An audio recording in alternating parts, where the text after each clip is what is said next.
Nothing like enjoying an afternoon looking out of my underwater base, watching guardians murdering squids.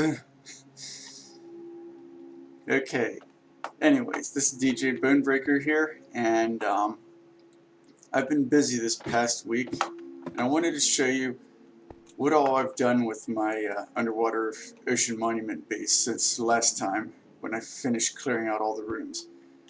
I still haven't moved this brewing stand because I still got some blaze powder left, and I want to use that up because otherwise I'll lose it. And blaze rods are kind of difficult to get since you have to go to the nether and kill a bunch of blazes. One of the things I did do was I decided to turn this room here, which was my initial entry point and safe house, into like an airlock. So yeah, I got this nice airlock here, and then I can just see this. Hello guys. Nope. Not shooting me today, Mr. Guardian. But yeah, that makes it much easier to get out because I've actually made 3 or 4 return trips to my original base, launching out of the entryway down there below that dome. And that was the first one, since I didn't have any underwater and breathing potions, was a rather harrowing experience. But anyways, I turned this floor into like my dwelling space, got my full auto smelters here. Plenty of potato. Yeah, I've basically been living off of baked potatoes. Because that's one of the things I did do, is get a potato, carrot, wheat, and sugarcane and beetroot farm set up. So I got plenty of food for now, but yeah, like I said, I'm on the baked potato diet. Because, I mean, I haven't got my guardian farm set up yet, which I'll show you in a little bit. But yeah, this is a nice little dwelling space. I was able to get enough wool to make a second bed by going to this one island that's to the south of the base that has like a forest biome on it, which is where I got the sugarcane from, and I killed a bunch of spiders because it happened to be nighttime when I went up. And so yeah, this is like, a little... that area I showed last time where I added like windows. I might turn this into my bedroom because both those beds are occasionally close enough to the outside that I'll get the message that I cannot sleep because there are monsters nearby due to the guardians being too close.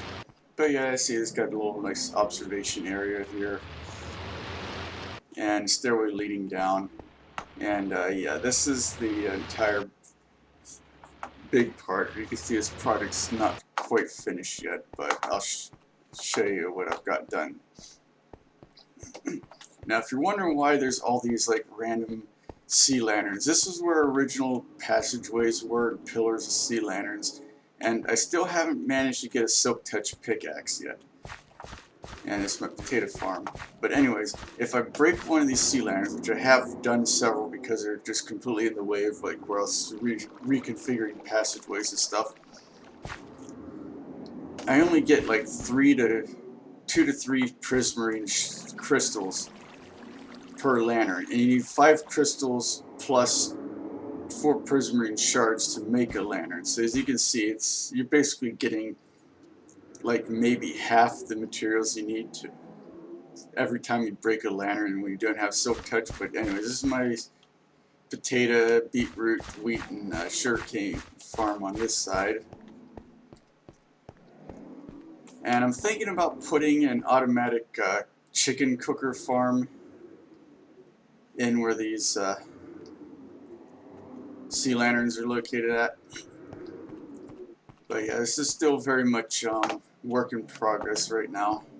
As a matter of fact, this whole section here is going to be getting mined out as soon as I dewater the area between the pillars under it.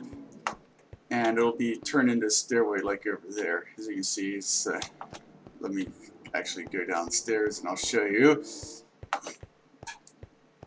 Actually, first I'll just go down here real quick. But yeah, see, this is where this used to be the ocean floor, and this is part of one of the pillars.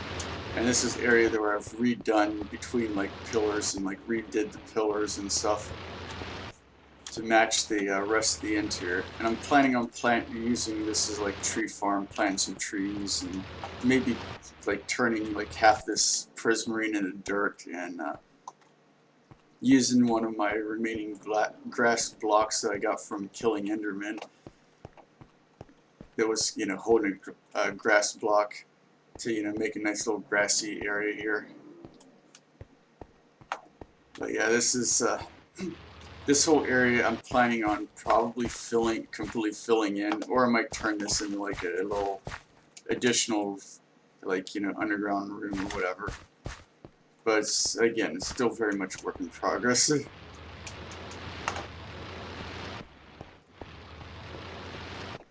And I'm gonna go up here, and this is where I have a tree planted here, another tree.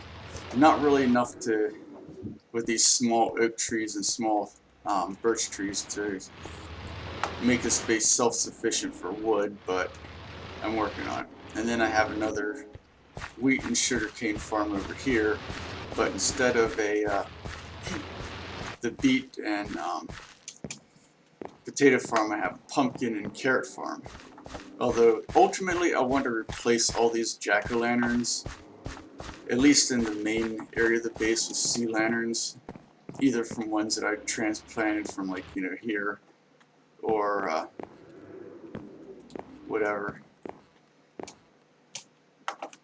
And this area here, which is one of the former boss rooms I've, you know, walled off and everything, I'm planning on, once I get enough signs to make rows of signs across the entire area, is to turn this into a guardian farm. I'm going to fill it up with water, because interesting property of signs is that water will not flow through them, but entities can fall through them. So the plan is, I was going to put this row of signs across here, fill up this whole thing above the signs with water all the way up to the top, and then any guardians that spawn in here will eventually fall through the bottom, and because the bottom is 2 blocks below the signs or 3 blocks below the water, they won't be able to jump back up into the water, and then I can just, you know, stand in like one of these doorways here and just slaughter them. Of course, this whole area here, which I was using for a fishing pond to get more pufferfish, is going to be going away. It's just going to be an open space in the floor for the guardians to fall into. But yeah. Oh, and also, I'm going to be adding in here, and I've already started adding on the other side around here, 2 libraries, and I'm going to be putting at least 1 enchanting table here. I need more bookshelves to make it fully effective, but I'm working on it. As a matter of fact, one of the things I'm going to be doing probably next episode is going to this NPC village, to the less than a Minecraft day's journey to the east, and trading for their librarian. Hopefully the librarian will be selling Silk Touch enchanted books, but I know that all librarians will sell bookshelves for emeralds. So I have my inventory just completely packed with trade goods to take to this village. Trade coal to the smiths, wheat to the and carrots and potatoes to the farmers, and pumpkins, and then of course paper to the cartographers and librarians for emeralds. And I got emeralds for buying stuff off them. I have my book that I made that has locations of all the villages I've found so far. And the village we're going to be going to next episode is Grimy Gulch. Yeah, if you notice, all these villages are references to fictitious locations that are set in the general type of environment that the particular type of village that I've discovered is in.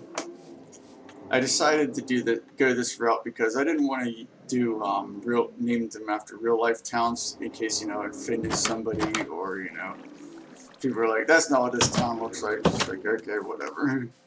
So I decided to have fun with making references to various works. Anyways, that's the main entrance, and yes, I used one of my 3 grass blocks to turn that area into a nice grassy area.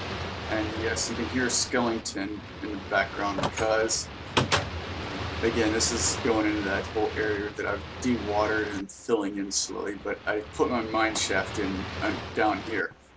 And there's a, hey, Mr. Skellington, I didn't expect you to be able to spawn. There's shouldn't be too much light.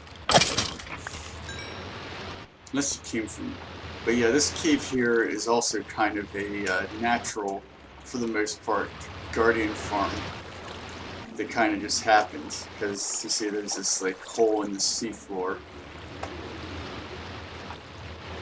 And it's kind of dark down here, so I'll just pop out. But yeah, occasionally guardians will come down, get sucked into here, and then be flopping around the cave, and I'll just come down and hear them flopping around and making a squeaky sounds and kill them. And take their prismarine shards, prismarine crystals, and any raw fish they drop.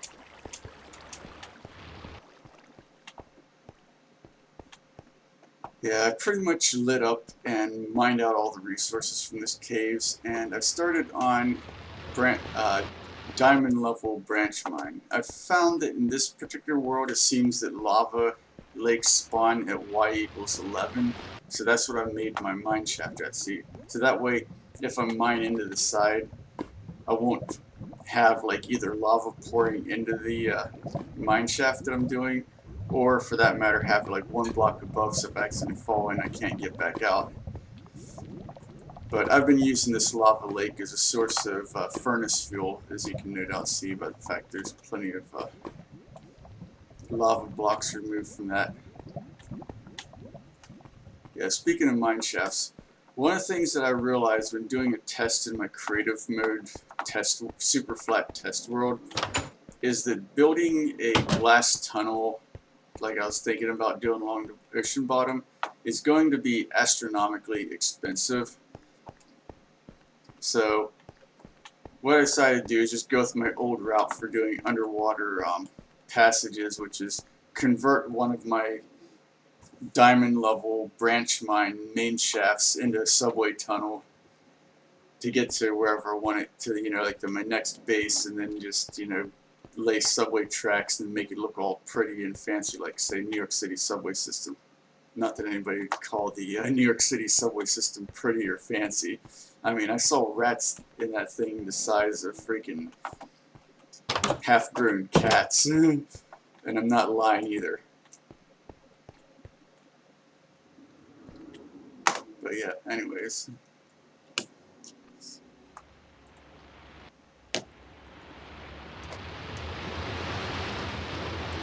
That's what I've got done on the base so far.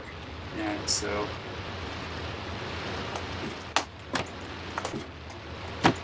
it's time to head off to the NPC village and see what kind of deals I can wrangle out. And run the gauntlet of guardians as I jump out my airlock here. Quickly swim up to the surface before the guardians out. Nope, that didn't work. And then set my course due east.